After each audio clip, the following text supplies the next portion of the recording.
Okay. Vita. I'm gonna show y'all boys where I'm from, man. I'm from the... What's it up, baby? Y'all already know. Big Boss, K-Po, Top Boxing. What's good with you? Your boy is tired in the mug. But guess where I'm going? Y'all know where I'm going. Gym life, gym flow. Y'all already know. Maybe tough times don't last, good people do. Don't obviously cut them in that hotline. Maybe it matter. Alright, so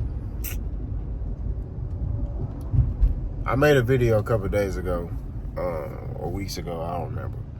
I make a lot of videos talking about Jaron Enis and Brian Norman. I talked about how I believe the Normans, right? Like, who's ducking who? You know what I'm saying? I believe the Normans. So a couple people like, oh, he's ducking Boots and da-da-da. I don't put duck labels on people so easily, especially when you got a promoter like Hearn, who I don't trust. You know what I'm saying? And we just keep it at 1,000. I don't understand. I didn't understand the move by Jaron Enis. And I'm just gonna say this real quick, right? A lot of people. Well, we're not even gonna talk about that. We're gonna talk about Boots. Boots say he want to be active. He also say he wants to be undisputed. But you sign with somebody who don't like working with other promotional companies. You know what I mean? He'll work with Oscar De La Hoya, right? But he not gonna work with no PBC, right? He's not gonna do it. And PBC has 2 champions that have the belt, right? You got Mario Barrios, who's WBC belt. You have Jaron Enis, who has the WBA belt. And then Brian Norman is on top rank. He got the WBO belt. And you are signed to Eddie Hearn, your own matchroom. And you fight on the zone. So, how are you going to get these fights done? Right? And this is what I'm talking about. Now, Eddie Hearn says that he sent the offer on 1.5, 1.75. You know, the offer was sent to the Normans 3 times, right? And, you know, the Normans are sitting there saying, hey, we needed more money. We want $2 million. We got to fight. Right? Which, I don't see what the problem is about just giving him the $2 million. Like, you know what I'm saying? If he want $2 million, give him the $2 million. Y'all overpay for everything else. You know what I mean? I don't understand. Go talk to Turkey Al-Sheikh, give Brian number $2 million, make this fight happen. That's just what I feel about it. Right? I'm not gonna lie to you. Because at the end of the day, this is a legacy fight. Right? Now, when I say legacy fight, a lot of legacy fights ain't gonna be big name fights. It's gonna be a guy that's profile ain't that big, and you know, but he can fight. You know, and that's just what it is. But Boots said he want to be undisputed. You know, and you have yet to deliver Boots a big fight. You know what I'm saying? So this is your opportunity to do that. If I'm Boots' promoter, if I'm Eddie Hearn, you want this fight? Yeah, I do. All right, cool. Hey, give him $2 million. Give him what he want. He want $2 million, give him $2 million. You know what I mean? That's what I think about it. If you want this fight to get made, okay? I understand, you know, business of boxing, but if you want this fight made, give him the $2 million. Because Boots, I'm telling you, Eddie Hearn is gonna run Boots into the ground. I'm telling y'all this. Y'all not listening to me. Y'all don't see the writing on the wall, right? And I know a lot of people gonna be mad, but it is what it is. Eddie Hearn gonna run that man into the ground, bro. And the reason why he gonna run him into the ground is because he gonna have him fight a lot of meaningless fights that he don't need to fight, right? And by the time Boots realizes that, it's gonna be too late. He all out his prime. This is why I hold on to the notion that Boots should have just remained neutral, right? What does remaining neutral mean? Take Boots Promotions and blow it up. Try to make it bigger, right? Boots, you be the centerfold of your promotional company, and you work with whoever want to work with you in a partnership deal. That's how you do it. So if Boots wants to fight Mario Barrios, okay, cool. I'll go fight Mario Barrios on Amazon Prime. Oh, Boots want to go fight Standing Owners, I'll fight Standing Owners on Amazon Prime. I'll fight so-and-so on The Zone. I'll fight so-and-so on ESPN. Like, I'll fight anywhere, but I'm representing myself. This is what you do.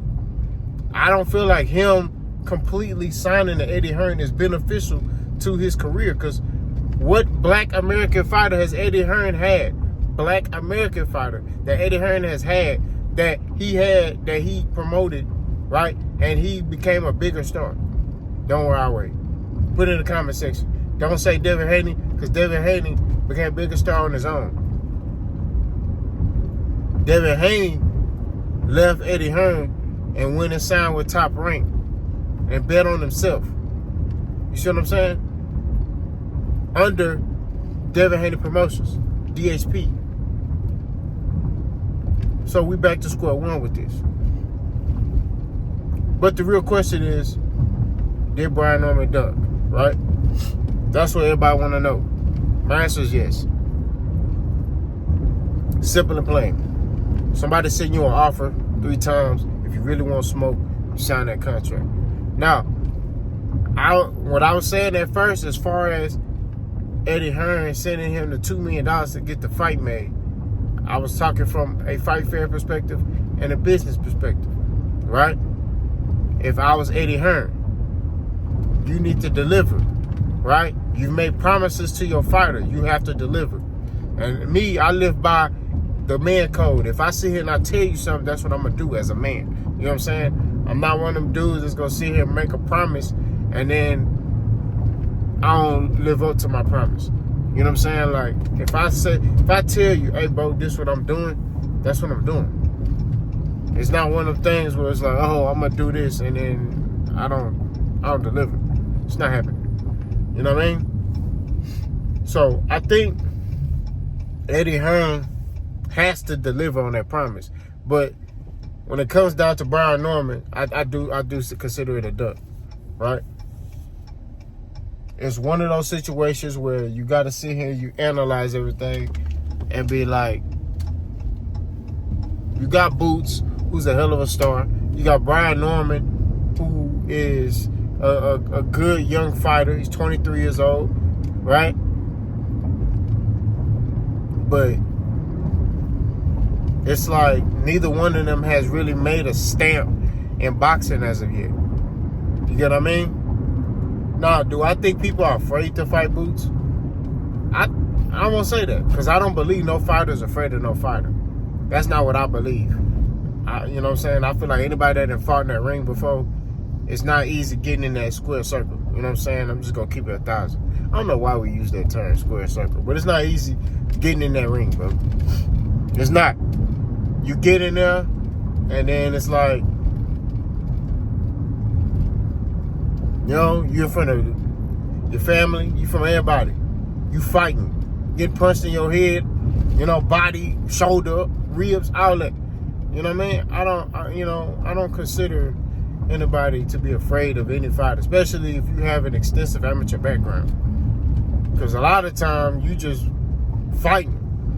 You know what I mean? You may know who your opponent is, you may not. You know what I mean? You may know who he is, but you ain't never seen the person fight before. But you heard about him. You know what I'm saying? So it's and you got a lot of time, you got to adjust on the fly. You know what I'm saying? So I think no fighter's afraid of any fighter, but in this Brian Norman Boots situation, I would consider it a dunk. But I will say this caveat. Eddie Hearn know what he's doing. Eddie Hearn is a mastermind at manipulating situations to make stuff look a certain way, right? So he very well may have sent Brian Norman a low ball offer. He very well may have done that. Sent that man a low ball offer because he knew, and that boy ain't gonna take this fight. And that's just real talk. He may have sent that man a low ball offer, and then realizing and knowing he ain't gonna take it. So I think that what Boots gotta realize, Boots gotta take control of his career. He 27 years old, bro. You gotta take control of your career now. It's time for him to know what's going on. He don't want to be like Crawford, where he 35 years old and then he trying to get a hold of his career. No. But I think Boots, the time is now. Boots got to get control of his career, bro. He got to start being in these rooms. He got to start knowing what's going on. You know, you can't just be the fighter that's like, oh, I just fight. No, you got to get that business sense. You got to start being in these rooms to figure out numbers and all that. Okay, well, what is he talking about? Well, why can't that fight get made? Well, what's this? Well, what's that? You got to start asking questions. Well, how come we can't give him this? Well, just give him the $2 million then. You know what I'm saying? That's how you take control of your career, right? Like Eddie Hearn to me is not a benefit to Boots Ennis. How does Eddie Hearn enhance Jaron Boots Ennis' career? He doesn't. Eddie Hearn doesn't enhance Jaron Boots Ennis' career. Eddie Hearn cannot enhance any American fighter's career. He don't know how to promote American fighters. I'm going to keep saying that. He don't know what he doing, bro. I'm just keeping it 1,000. Boots is a hell of a talent. He need to take control of his career. He need to start knowing what's going on. Because I'm telling you, Eddie Hearn may not be keeping it 1,000 with him. Y'all let me know what y'all think. Let's go.